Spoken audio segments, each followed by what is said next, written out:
Kepala diorang tu hampir hancur dan terlepas daripada badan. Korang bayangkan betapa teruknya. To your knowledge, did your father have any enemies? This is America, sir. Every man with a pulse has enemies. Assalamualaikum warahmatullahi wabarakatuh. Hai, apa khabar korang di sana? Diharapkan korang berada dalam keadaan sihat. Dan welcome back to my channel.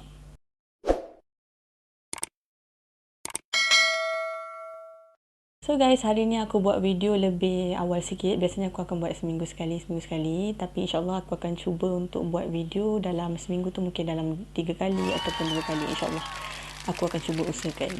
Tapi sebelum aku mulakan apa-apa, aku nak beritahu korang dulu sebenarnya kenapa aku gunakan perkataan aku dalam setiap video aku. Sebab aku rasa bila aku gunakan aku tu, aku lebih dekat dengan korang. Aku rasa macam tu lah. Sebab bila aku gunakan nama ataupun saya, awak ke, aku rasa tak selesa. So aku rasa aku lebih prefer untuk gunakan aku.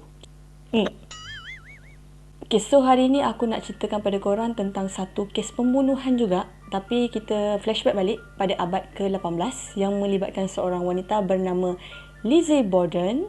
Memang kisahnya sangat popular pada abad ke-18. Pembunuhan yang berlaku pada tahun 1892 di Fall River, Massachusetts, terhadap seorang lelaki yang bernama Andrew Jackson Borden, iaitu ayah kepada Lizzie Borden dan juga ibu tirinya bernama Abby Borden. Mayat ayahnya ditemui dalam keadaan yang sangat tragis di ruang tamu di atas sofa, manakala mayat ibu tirinya ditemui di bilik ruang tamu di tingkat 2. Mayat Abby Borden ditemui dalam keadaan meniarap dan luka tu memang tak payah cakap lah, memang betul-betul tragis dan memang sangat mengerikan. Andrew Jackson Borden dikatakan telah dipukul ataupun ditetak sebanyak 11 kali, manakala Abby Borden pula ditetak sebanyak 18 kali. Kepala diorang tu hampir hancur dan terlepas daripada badan. Korang bayangkan betapa teruknya. Salah seorang anggota keluarga Borden iaitu Lizzie Borden yang pada ketika itu berusia 32 tahun dan dia merupakan anak kedua daripada pasangan Andrew Jackson Borden dan juga Sarah Borden yang telah meninggal dunia. Lizzie juga mempunyai seorang kakak yang bernama Emma Borden yang pada ketika itu berusia 42 tahun. Beza usia dia tu hampir 10 tahun. Jadi dia ni mempunyai hubungan yang sangat baik dengan kakak dia, sangat rapat. Ayah mereka ni yang bernama Andrew tadi memang seorang yang kaya raya, memang banyak sangat harta dia dan sangat dikenali di daerah Massachusetts pada ketika itu. So, selepas 3 tahun kematian isteri pertamanya, dia telah mengahwini seorang wanita yang bernama Abby Borden. Secara tak langsung, Abby ni dia menjadi ibu tiri kepada Lizzie dan juga Emma. Tapi kan sebenarnya diorang ni tidak mempunyai hubungan yang baik antara satu sama lain, walaupun Abby ni dia memang dah cuba banyak kali dan berusaha untuk mendekatkan diri. Tapi mereka tetap juga tidak dapat membiasakan diri dengan ibu tiri diorang. Bapa saudara kepada Lizzie dan juga Emma bernama John V. Morse, iaitu abang kepada Sarah Borden yang pada masa kejadian berkunjung ke rumah mereka selama beberapa hari untuk ada bisnes lah, ada kerja yang dia nak buat dengan Andrew pada masa itu. Dan keluarga Borden ni juga mempunyai seorang pembantu rumah yang bernama Bridget Sullivan atau lebih dikenali sebagai Maggie. Dan nama-nama yang aku sebutkan tadi memang yang berada di dalam rumah itu semasa kejadian berlaku, kecuali Emma Borden kerana pada masa itu dia berada di luar kota. Pada petang 3 Ogos, John V. Morse iaitu bapa saudara kepada mereka ni berkunjung ke rumah keluarga Borden untuk mengunjungi mereka. So pada masa dia berkunjung tu, dia telah menginap di bilik tetamu. Esokan harinya iaitu pada 4 Ogos 1892, setelah mereka ni bersarapan pagi, John dan juga Andrew ni masuk ke dalam satu bilik dan mereka berbual di sana selama 1 jam. Dan selepas itu sekitar jam 8.48 pagi, John V. Morse ni dia keluar daripada rumah tu untuk berkunjung ke rumah saudara dia untuk melawat orang yang sakit lah. Dan pada masa itu juga tepat pukul 9 pagi, Andrew Jackson Borden telah keluar daripada rumah itu juga untuk macam kalau kita cakap morning walk lah, untuk berjalan kaki. Sementara Abby Borden pula naik ke tingkat atas bilik tetamu iaitu di tingkat 2 pada pukul 9 pagi sehingga pukul 10.30 pagi untuk membersihkan bilik tetamu. Kebiasaannya bilik tetamu tu dibersihkan oleh Lizzie dan juga Emma. Menurut siasatan forensik, Abby ni sebenarnya dia berhadapan ataupun bersemuka dengan pembunuh tu. Maksudnya dia tahu siapa yang nak bunuh dia tu. Dia dipukul di bahagian kepala, di bahagian hadapan kepala dia sehingga telinga dia terputus dan menyebabkan dia berpusing dan jatuh di lantai dalam keadaan macam maksudnya jatuh menghadap ke lantai. Selepas dia terjatuh ke lantai, sebanyak 17 kali dipukul di belakang kepala dia. Korang bayangkanlah 17 kali. Sampai tak tahu nak cakap.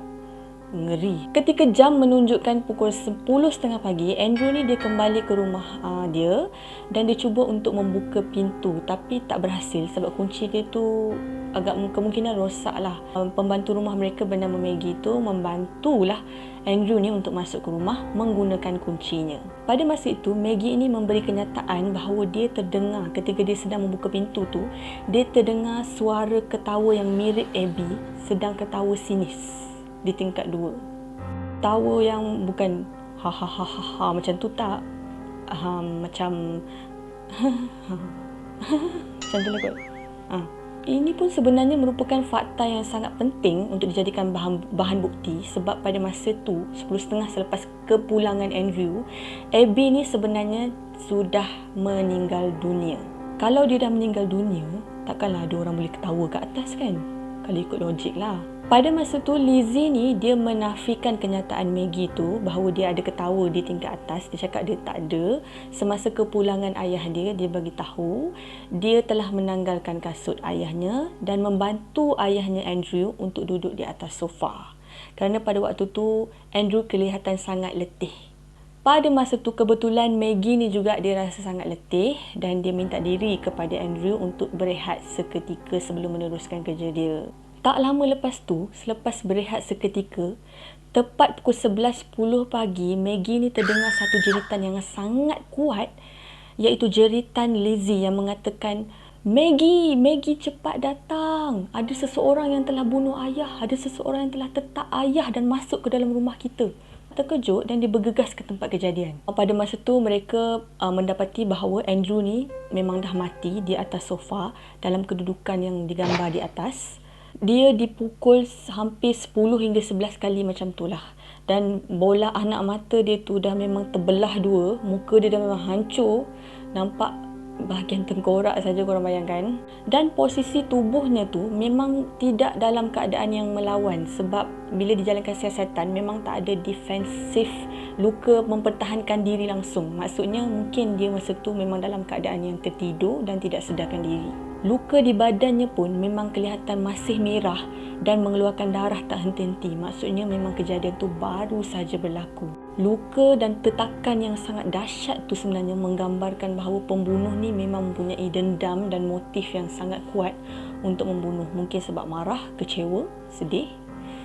Pada masa tu juga, Lizzie ni dia tiba-tiba cakap kepada jiran dia yang ada pada masa tu, dia tak jumpa di mana Abby berada. So pada masa tu dia pun terus naik ke tingkat 2 dan mereka menjumpai mayat Abby dalam keadaan seperti gambar di atas. Setelah dilakukan siasatan, pihak polis ni menjumpai 2 biji kapak, biji ke apa, yang pemegangnya sudah patah di bilik bawah tanah. Okey, suspek utama untuk kes pembunuhan ni, yang pertama ialah Lizzie Borden sendiri. Ketika disoal siasat sebenarnya, Lizzie ni dia cakap berbelit-belit dan jawapannya tu tidak konsisten. Mula-mula dia cakap kepada pihak polis, dia ni ada terdengar macam suara tangisan dalam kesakitan macam tu. Tapi setelah 2 jam, bila ditanya balik, tiba-tiba dia cakap, dia memberikan kenyataan lain. Dia tak dengar apa-apa dan dia tak tahu apa-apa.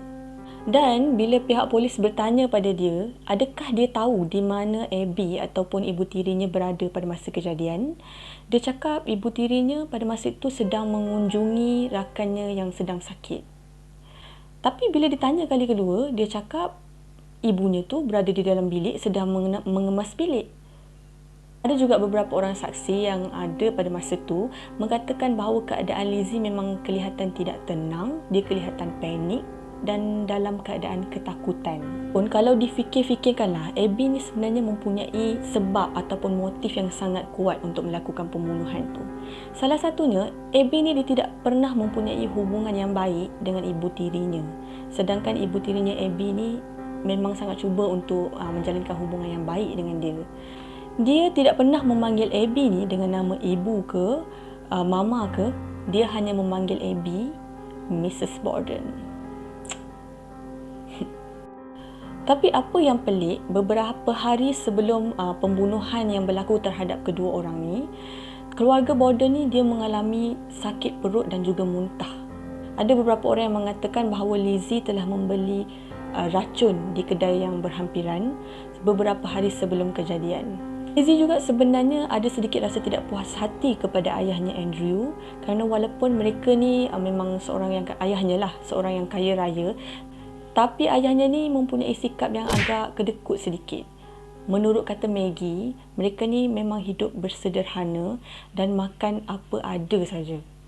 Memang tak bermewah-mewah dan sebagainya. Dia semakin marah dan semakin tak puas hati dengan ayahnya apabila mendapat tahu Andrew telah menghadiahkan sebuah rumah kepada salah seorang ahli keluarga Abby.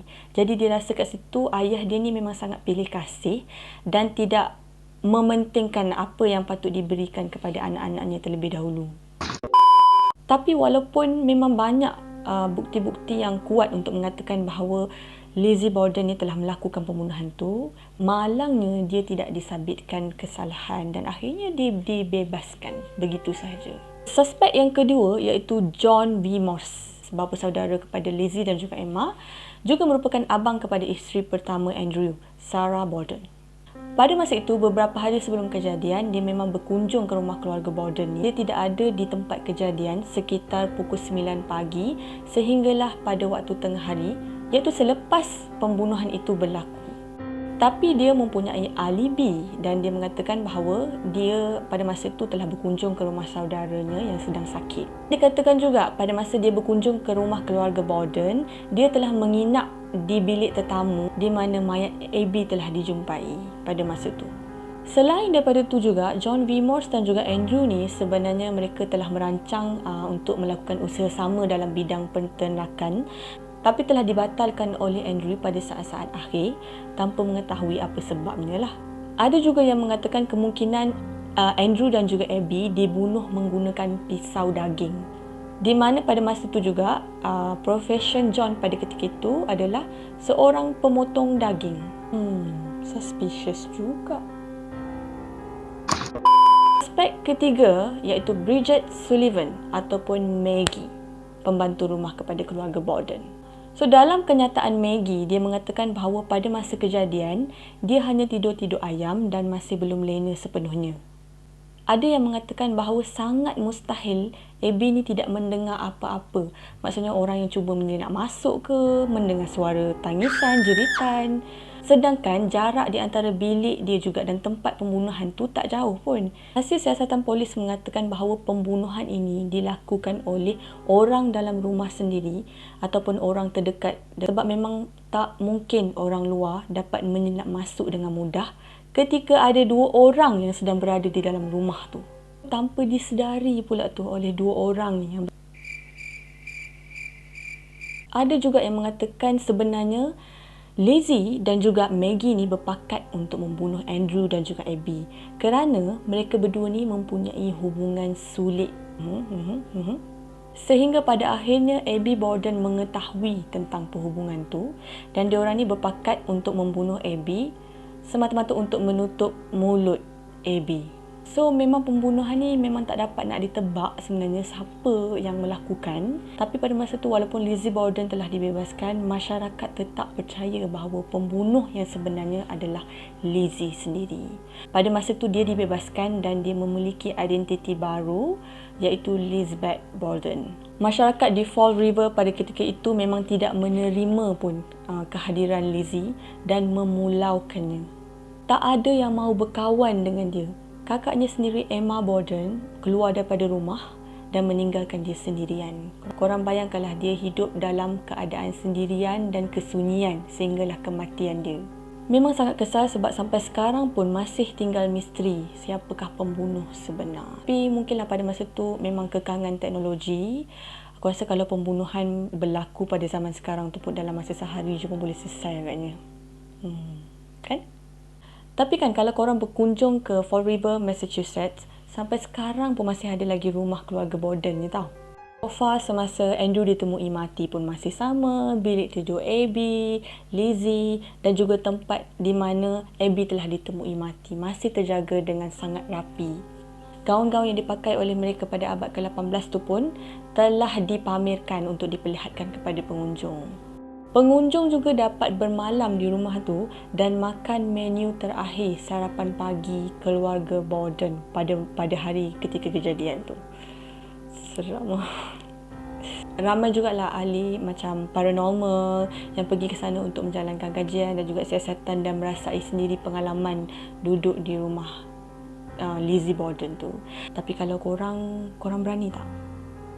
Okay guys, sampai situ saja cerita yang aku nak kongsikan dengan korang. Tapi kalau korang ada maklumat atau informasi yang lebih mendalam lagi tentang Lizzie Borden, korang boleh tinggalkan komen dekat bawah. Tapi jangan lupa like, share and subscribe video aku, okay? Dan aku akan teruskan dengan informasi misteri yang lebih menarik pada video-video akan datang. Okay, bye, jumpa lagi. Assalamualaikum. Bye.